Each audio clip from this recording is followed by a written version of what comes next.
Hello everyone. मेरे sessions का ultimate purpose सिर्फ एक है। The purpose is to make you read the Hindu newspaper comfortably, बिना किसी डर के, बिना किसी झिझक के आप इजीली अपना न्यूज़पेपर रीड कर पाए। ये जो एक फोबिया है द हिंदू न्यूज़पेपर से रिलेटेड कि बहुत टफ लैंग्वेज आता है, कंटेंट समझ में नहीं आता, हमें बहुत ज्यादा टाइम लग जाता है न्यूज़पेपर पढ़ने में, तो हमारी मेन पढ़ाई नहीं हो पाती। तो ये सारी प्रॉब्लम्स को मुझे दूर करना है and trust me, I want you to become a self reliable person. It means आपको किसी की भी जरूरत नहीं पड़नी चाहिए एटलीस्ट न्यूज़पेपर समझने के लिए। सो थोड़े दिन अगर आप ईमानदारी से मेरे साथ न्यूज़पेपर्स अगर रीड कर लेते हैं, सो आपको थोड़े दिनों बाद ना इन वीडियोस की ना ही किसी और पर्सन की जरूरत पड़ेगी एटलीस्ट न्यूज़पेपर समझने के लिए। Right, so that is the ultimate goal of my these sessions and I would be really happy and contented अगर ये गोल हम अचीव कर लेते हैं। राइट, चलिए इसी के साथ हम स्टार्ट करते हैं हमारा आज का agenda, which is the analysis of the editorial page of the Hindu newspaper dating 28th of April. This is page number 6, editorial page of the Hindu E paper. देखते हैं what is the first article. First article says right priorities, सही प्राथमिकताएं। Sub headline says, even as it waits for help from the US, India must accelerate its vaccination program. So हालांकि हम US का wait कर रहे हैं कि वो हमारी हेल्प करेगा, बट हमें हमारा वैक्सीनेशन का जो प्रोग्राम है उसको स्पीडली करते ही रहना है। चलिए let's understand this article in detail. In a phone call with Prime Minister Narendra Modi on Monday, US President Joe Biden said that his government would quickly deploy a number of COVID-19 related supplies to help India battle its current crisis with the pandemic. So एक phone call हुआ prime minister Narendra Modi ji और US के president जो है वो Joy Biden उनके बीच में, और वहां पर मिस्टर जॉय बिडेन जो थे उन्होंने बोला है, ये प्रॉमिस किया है कि हम जल्द से जल्द कोविड-19 के रिलेटेड जितने भी सप्लाईज हैं हम उन्हें इंडिया भेज देते हैं, सो दैट इंडिया में जो करंट सिचुएशन है पैंडेमिक से रिलेटेड उस वॉर में हम इंडिया का सपोर्ट करते हैं। The move comes after what many saw as a delay in the US response to the situation. हालांकि ये बहुत ही डिले के बाद आया, बहुत लेट आया है ये रिस्पॉन्स यूएस का। After a few days where the Biden administration seemed to deter, making the point that protecting Americans first was in the world's interest. It appears to have amended its stand, and in some part due to pressure from US congressmen, business chambers, and academics. देखिए कुछ ही दिनों बाद जब Biden administration थोड़ा सा डिथर हो रहे थे, डिथर का मतलब होता है इनडिसाइसिव, एक डिसीजन नहीं ले पाना कि कोई भी काम करना चाहिए या नहीं करना चाहिए। सो बिडेन एडमिनिस्ट्रेशन ये डिसाइड नहीं कर पा रहा था कि वो हेल्प करें या ना करें, क्योंकि उन्होंने ये अनाउंस किया था कि सबसे पहले अमेरिकन को प्रोटेक्ट करना उनकी रेस्पॉन्सिबिलिटी है, और ये वर्ल्ड के इंटरेस्ट में भी है कि अगर अमेरिकन को बचाया जाए। बट फिर बाद में उन्होंने अपने स्टैंड को चेंज किया, क्योंकि थोड़ा प्रेशर था उन्हें यूएस के कांग्रेसमैन से, जो वहां के बिजनेस चेंबर्स हैं और जो इंटेलेक्चुअल्स और एकेडमिक्स हैं, उन सभी ने थोड़ा प्रेशर क्रिएट किया, एंड कंसिडरिंग दैट उन्होंने अपना स्टैंड चेंज किया, and then they got ready कि इंडिया की हेल्प कर देते हैं। Over the weekend, senior US officials reached out to India and made public comments expressing concern and sympathy for the people affected, as India sees over 3 lakhs new cases a day and record number of deaths. इस weekend पर US के जो senior officials थे उन्होंने publicly express किया है उनका sympathy, उनका कंसर्न एक्सप्रेस किया है इंडिया के लोगों के तरफ, जहां पर इंडिया में सिचुएशन है कि 3 लाख से ज्यादा हर दिन नए केसेस आ रहे हैं और नई रिकॉर्ड नंबर ऑफ डेथ हो रही है, मतलब बहुत ज्यादा डेथ रेशियो हमारा हाई हो चुका है। सो उसके ऊपर उन्होंने कंसर्न और सिंपथी एक्सप्रेस किया। In the short term, what India needs from abroad is twofold: medicines and oxygen management. हमें दो ही चीजें चाहिए थी, इम्पोर्टेंटली मेडिसिन चाहिए थी और ऑक्सीजन मैनेजमेंट डिवाइसेस चाहिए था। जिसमें कि कंटेनर्स आते हैं, कॉन्सेंट्रेटर्स आते हैं, जनरेटर्स आते हैं। These are the 3 important aspects अगर ऑक्सीजन के डिवाइसेस की अगर हम बात करते हैं। सो इंडिया को मेजरली ये 2 ही चीजें पर हेल्प चाहिए थी। और ये जानकर बहुत ही खुशी है कि यूएस के अलावा भी बहुत सारे कंट्रीज ने हमारी हेल्प करने के लिए अग्री किया है। It is heartening that more than a dozen countries including the US have promised to supply these within a week. एक डजन से ज्यादा कंट्रीज, इन सभी ने प्रॉमिस किया है कि एक वीक के अंदर अंदर हम आपको ये सप्लाई देंगे। And some of those supplies have already begun to arrive, और इनमें से कुछ सप्लाईज तो आना शुरू भी हो चुके हैं। In addition to the US government supplies, the US private sector has also mobilized aid for the various COVID-19 resources in India. Government के अलावा जो US के जो private sector है, उन्होंने भी अपनी मदद करने के लिए इनिशिएटिव दिखाया है और उन्होंने अपनी मदद भेजना स्टार्ट कर दी है। In the long term, New Delhi wants Washington to consider a shift in its long-held state policies for the duration of the pandemic. Long term में हम चाहते हैं कि न्यू दिल्ली ये चाहता है कि Washington is the capital of the US. तो हम चाहते हैं कि यूएस अपने कुछ पॉलिसीज को लेके चेंजेस करे एटलीस्ट पैंडेमिक वाली सिचुएशन में, which may be a more difficult proposition as it includes setting aside patent rights for pharmaceuticals produced in the US. और ये बहुत ही मुश्किल है कि कुछ अपनी पॉलिसीज में चेंजेस करेगा यूएस, बिकॉज इसके अंदर फार्मास्यूटिकल राइट्स भी आते हैं। फार्मास्यूटिकल राइट्स मतलब जितनी हेल्थ केयर से रिलेटेड जो भी इन्वेंशन या रिसर्च हो रहे हैं यूएस में, उसके जो राइट्स है वो शेयर करने की बात करी है। तो हम बोल रहे हैं कि अगर आपके यहाँ कोई रिसर्च होता है तो वो प्लीज वो इंडिया से भी शेयर करें ताकि हेल्थ केयर जो है वो जल्द से जल्द लोगों तक पहुंच पाए। और इंडिया ये भी एक्सपेक्ट करता है कि यूएस जो है वो इंडिया और साउथ अफ्रीका का एक पिटीशन है। इंडिया और साउथ अफ्रीका ने मिलकर वर्ल्ड ट्रेड ऑर्गेनाइजेशन का जो ट्रिप्स रिलेटेड एक जो भी लॉज है उनको वेव करने की बात करी है। देखिए, trade related aspects of intellectual property rights IP generally इन्हें बोला जाता है। ये एक पेटेंट होते हैं। इट मींस कोई भी कंट्री अगर कोई इन्वेंशन या रिसर्च होता है तो उसका राइट्स उनके पास होता है, उस कंट्री के पास होता है। सो ये राइट्स प्रोटेक्शन के लिए ऑर्गेनाइजेशन बना है ट्रिप्स। तो अब इस करंट सिचुएशन में इंडिया और साउथ अफ्रीका ने पिटीशन किया डब्ल्यूटीओ से कि इस ट्रिप्स के अंडर जितने भी लॉज आते हैं उनको प्लीज थोड़े टाइम के लिए आप हटा दीजिए, सो दैट जो भी रिसर्च है, जो भी फाइंडिंग्स है, जो भी इन्वेंशंस है, एटलीस्ट मेडिसिन को लेकर वो सब कंट्रीज के साथ शेयर हो जाना चाहिए, सो दैट जल्द से जल्द दवाइयां, मेडिसिन, वैक्सीन जल्द से जल्द बन सके, कोई भी किसी के ऊपर डिपेंडेंट ना रहे। सो इस पैंडेमिक सिचुएशन में इंडिया और साउथ अफ्रीका ने ये पिटीशन किया है डब्ल्यूटीओ से। सो अब इंडिया एक्सपेक्ट कर रहा है कि यूएस इस पिटीशन में इंडिया और साउथ अफ्रीका का सपोर्ट करे ताकि जो वैक्सीन हैं वो जल्द से जल्द आगे आने वाले कुछ सालों में हर जगह स्पीडली बन पाए। देखिए, so the vaccine can be manufactured generically for the next few years. आने वाले कुछ सालों में ये जल्द से जल्द बन पाए वैक्सीन हर जगह, तो कोई भी किसी के ऊपर डिपेंडेंट नहीं रहेगा। The US should consider its assistance to India both in light of their relationship and of the fact that as a key global supplier of pharmaceuticals and vaccines, India's faltering steps in the fight against COVID-19 will impact the world. So दो aspects हैं जिनकी वजह से US को India को support करना चाहिए। First, India US के रिलेशनशिप की वजह से काफी इंप्रूवमेंट है हमारे रिलेशनशिप में, काफी कोऑपरेशन वाली डील्स हुई हैं इंडिया यूएस। सो जब हमारे रिलेशन अच्छे हैं तो यूएस को इंडिया की हेल्प करना चाहिए, वन। सेकेंड रीजन ये बोला है कि इंडिया जो है वो फार्मास्यूटिकल्स और वैक्सीन का ग्लोबल सप्लायर है।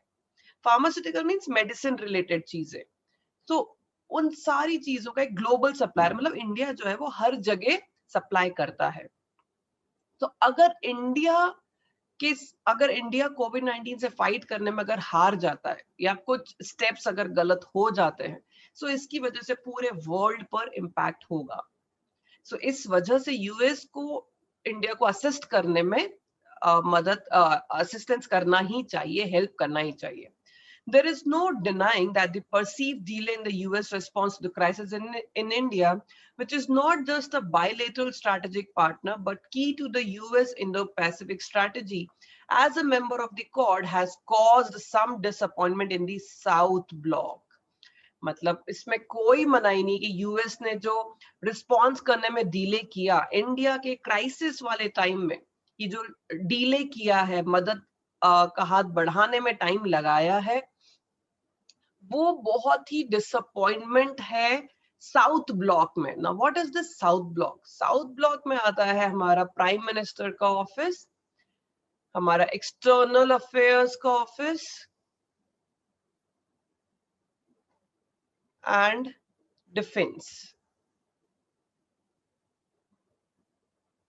सो ये 3 ऑफिसेस आते हैं साउथ ब्लॉक में। और अगर मैं नॉर्थ ब्लॉक की बात करती हूँ, ये सब दिल्ली में डिवाइडेड है, नॉर्थ ब्लॉक और साउथ ब्लॉक। सो इसके अंदर आ जाता है home ministry and finance. So this is south block and this is north block. So south block मतलब प्राइम मिनिस्टर, हमारे एक्सटर्नल अफेयर्स, रिलेशनशिप्स और डिफेंस मिनिस्ट्री, इन सभी के लिए डिसअपॉइंटमेंट था जब यूएस ने इतना डिले कर दिया अपना हेल्प करने के लिए, असिस्टेंस देने के लिए। क्यों? क्योंकि हमारा एक बायलैटरल रिलेशनशिप है और जो इंडो पैसिफिक स्ट्रेटेजी के अंदर ये क्वाड क्रिएट किया गया जिसमें 4 कंट्रीज हैं। सो उसमें भी इंडिया एक पार्ट है क्वाड का भी। तो ये सब होने के बावजूद यूएस ने इतना डिले किया है, इसीलिए थोड़ा डिसअपॉइंटमेंट था। However, it is unlikely that this will seriously impact the partnership. पर अभी इसका हमारे पार्टनरशिप पे कोई इम्पैक्ट नहीं पड़ने वाला है, ना ही ब्रॉडर एस्पेक्ट्स में रिलेशनशिप पर कोई इम्पैक्ट पड़ने वाला है, क्योंकि अभी जो पूरा फोकस है वो रीसेंट चीजों पर है कि कौन हमारी मदद कर रहा है, देर से ही सही पर अगर कोई मदद कर रहा है तो हम उनके साथ रिलेशनशिप्स खराब नहीं करेंगे। There is also a kernel of truth in the US earlier assertion that the American government has a special responsibility to American citizens first, and addressing their COVID-19 needs was also in the world's interest. So, जो ये US का पहले assertion था, पहले एक statement था कि American government का स्पेशल रिस्पॉन्सिबिलिटी है कि सबसे पहले वो अमेरिकन सिटीजन्स पे ध्यान देंगे और कोविड-19 की जो भी जरूरतें हैं उसमें भी अमेरिकन का सही रहना उस वर्ल्ड के इंटरेस्ट में है। But at this point instead of chiding का मतलब होता है किसी को स्कोल्ड करना या उस चीज के लिए उसे परेशान करना। सो रादर देन हम यूएस को चाइड करना चाहते हैं कि उन्होंने ये डिले क्यों किया, new Delhi would do well to learn from this prioritization and completes its vaccination program for all Indians. So New Delhi को rather than इस चीज पे फोकस करने की यूएस ने डिले किया है, हमें अभी हमारी प्रायोरिटीज कुछ और है। हमारी प्रायोरिटीज है कि वैक्सीनेशन प्रोग्राम जल्द से जल्द कंप्लीट हो सारे इंडियंस के लिए, even as it uses all its resources and those receive from the US. अपने रिसोर्सेज सारे यूज करें, यूएस से या दूसरी कंट्री से जितने भी रिसोर्सेज हमें मिलते हैं उन सभी को हम यूज करें ताकि नेशन को हम इस पैंडेमिक वाली सिचुएशन से बचा सकें। रेस्क्यू द नेशन, रेस्क्यू करना मतलब किसी को बचाना या परेशानी वाली सिचुएशन से बाहर निकालना। So from the current ravages of pandemic, ravages का मतलब होता है सीवियर डैमेज, डिस्ट्रक्शन अगर मैं बोलूं तो। सो इस पैंडेमिक ने जो डिस्ट्रक्शन किया है उस सिचुएशन से हमें बाहर निकलना है कि सारे रिसोर्सेज यूज करना है जो हमारे पास है, जो हमें मिल रहे हैं वो सब यूज करके हमारी प्रायोरिटी ये कि हमें इस सिचुएशन से बाहर निकलना है। So this was all about this article. I hope ये आर्टिकल आपको बहुत अच्छे से समझ में आया होगा कि किस तरीके से यूएस ने पहले मना किया था, देन दे गॉट अग्रीड कि हमारी हेल्प करेंगे, हमारे बायलैटरल रिलेशनशिप्स हैं उनकी वजह से, या और भी यूएस की जो प्रायोरिटीज है और इंडिया का कितना क्रूशल रोल प्ले है ग्लोबल सप्लायर के इसमें. सो काफी सारे पॉइंट्स जिस पर हमने डिस्कस किया है, राइट? चलिए let's have a look what are the other articles available as well. Next article is true name. ये आर्टिकल बेस्ड है टर्की की एक सिचुएशन को लेकर. देखिए आपको थोड़ा मैं बैकग्राउंड देती हूँ. जब फर्स्ट वर्ल्ड वॉर हुआ था, वर्ल्ड वॉर वन के दौरान there was a fight between Ottoman Turks और आर्मेनियंस के बीच में.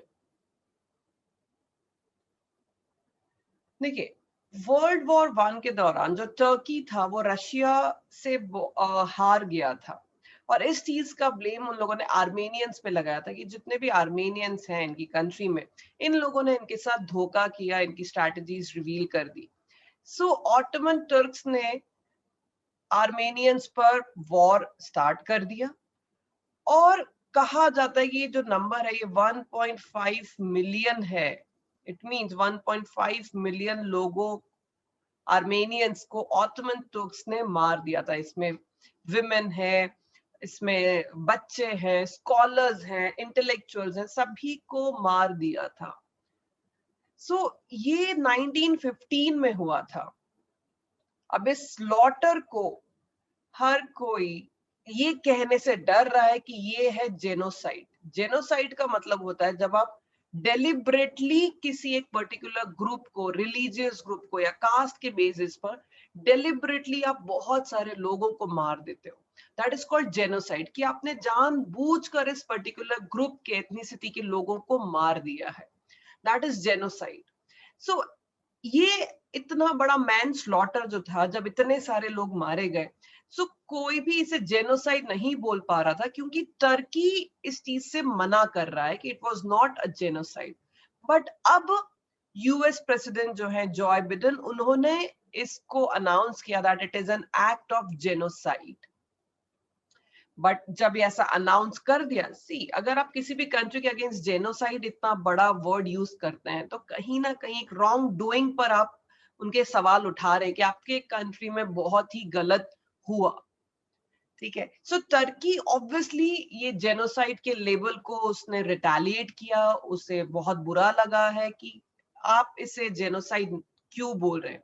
एंड उन्होंने वॉर्न भी किया को यूएस को कि अगर आप इस तरीके के वर्ड यूज करते हैं हमारे लिए, सो हम आगे रिजल्ट्स खराब होंगे, रिलेशनशिप्स खराब होंगे. सी जॉय बिडेन के पहले भी जो प्रेडेसेसर्स थे उनके, जैसे ट्रम्प थे, तो उन्होंने ये सब अवॉइड कर रहे थे कि हम इस एक्ट को जेनोसाइड नहीं बोलेंगे या ऑफिशियली जेनोसाइड नहीं बोलेंगे. क्यों? क्योंकि टर्की का बहुत ऑपोजिशन था. बट मिस्टर जॉय बिडेन ने इस चीज को बोला है कि एडमिट किया है या रिकॉग्नाइज किया, इस चीज को बोला गया कि this is a genocide, that was a severe blame जो उन्होंने आज टर्की के ऊपर ये नाम दिया है. तो एक्चुअली देखा जाए तो ये सही किया है, ये सही नाम है कि वो जेनोसाइड ही था. Right. So this was all about Turkey situation, कि क्या हुआ था वहां पर. सो आज आपके लिए होमवर्क है कि आप थोड़ा ऑटोमन टर्क्स के बारे में, आर्मेनियंस के बारे में पढ़ेंगे, क्यों इनके बीच में इतना वॉर हुआ था, किस तरीके से मारा गया था. No, that is your homework. Right. चलिए moving ahead towards the next article. Next article is a patently wrong regime. इस आर्टिकल के बारे में अभी हमने थोड़ी देर पहले एक टॉपिक डिस्कस किया था ट्रिप्स को लेकर. इंटरनेशनल इंटेलेक्चुअल प्रॉपर्टी को लेकर जो राइट्स हैं उसके ऊपर बात करी गई थी कि ये जो राइट्स हैं, ये इंटेलेक्चुअल प्रॉपर्टी के जो भी लॉज है, रेगुलेशंस हैं, ये एक लीगल बैरियर है हेल्थ केयर को एक्सेस करने में. लीगल मतलब कोई भी चीज इतनी डेंजरस है जिससे किसी की जान जा सकती, दैट इज लीगल. सो एक लीगल बैरियर है हेल्थ केयर को एक्सेस करने में, क्योंकि हर कंट्री को अभी इस करंट सिचुएशन में और कुछ नहीं तो हेल्थ केयर तो बहुत आसानी से अवेलेबल होना चाहिए। तो यहाँ पर इंडिया और साउथ अफ्रीका ने एक पिटीशन लगाया था WTO में कि ट्रिप्स से रिलेटेड, ट्रिप्स एक ऑर्गेनाइजेशन है, ठीक है। सो वहां पर ये बोला गया कि प्लीज इसके जितने भी लॉज हैं अभी उनको वेव कर दिया जाना चाहिए, कि थोड़े टाइम के लिए इन्हें हटा दीजिए, सो दैट सारी कंट्रीज जो है वो इजीली अपने अपने कंट्री में वैक्सीन या मेडिसिन बना सके।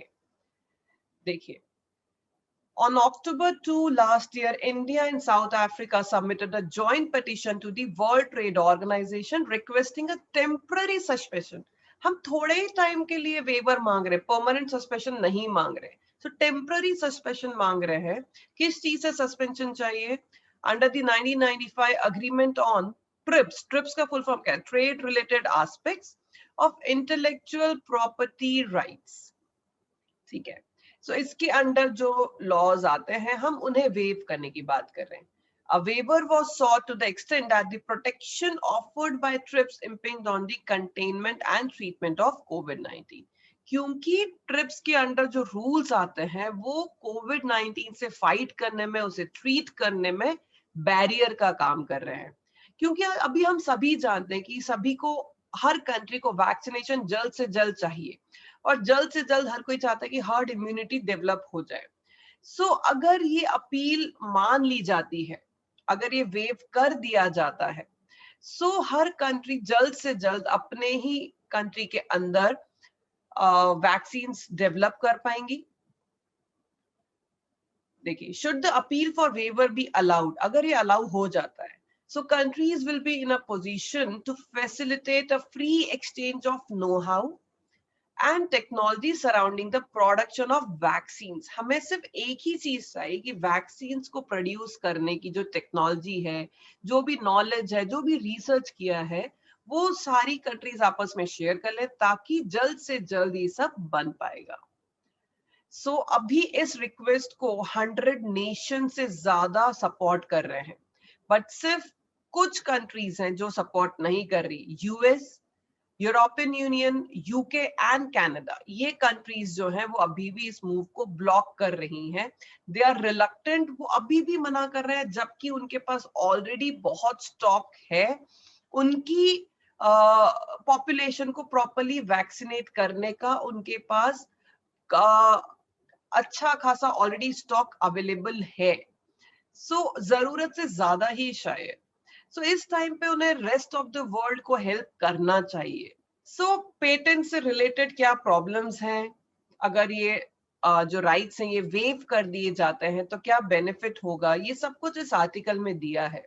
सो थोड़ा आपको ट्रिप्स के बारे में पढ़ना है, इंटेलेक्चुअल प्रॉपर्टी राइट्स के बारे में, कि क्या होते हैं ये, क्या रूल्स हैं जिनके अंडर में ये सभी को एक्सेप्ट करना पड़ेगा, क्या रूल्स फॉलो करने पड़ते हैं। WTO वर्ल्ड ट्रेड ऑर्गेनाइजेशन के अंडर आता है ट्रिप्स। उन्होंने किस वजह से ये सारे लॉज क्रिएट करे थे, क्यों राइट्स क्रिएट करे थे, कौन कौन से पेटेंट लॉज हैं जो इसके अंडर आते हैं। So this is your homework for today, कि आप ट्रिप्स के बारे में, WTO के अंदर जो ये ट्रिप्स आता है उसके बारे में आप पढ़ेंगे, सारे लॉज के बारे में पढ़ेंगे, राइट। सो कि आप अपना ओपिनियन शेयर करिए कि अगर ये लॉज हैं, जितने भी वेवर जो हम मांग रहे हैं, तो क्या ये बेनिफिशियल होगा? अगर ये वेवर हट जाते हैं तो किसे सबसे ज्यादा बेनिफिट होगा, किसे लॉस होगा? क्या ये हटना चाहिए या नहीं हटना चाहिए, या ये हटने के बाद इसका मिसयूज भी हो सकता है? So please share your opinions in the comment section, जो भी आपको लगता है। पहले आप अपना रिसर्च करें and then create your own answers, right. चलिए, that's all from my side for today's session. Thank you so much everyone. Take care of yourself, stay home and stay safe.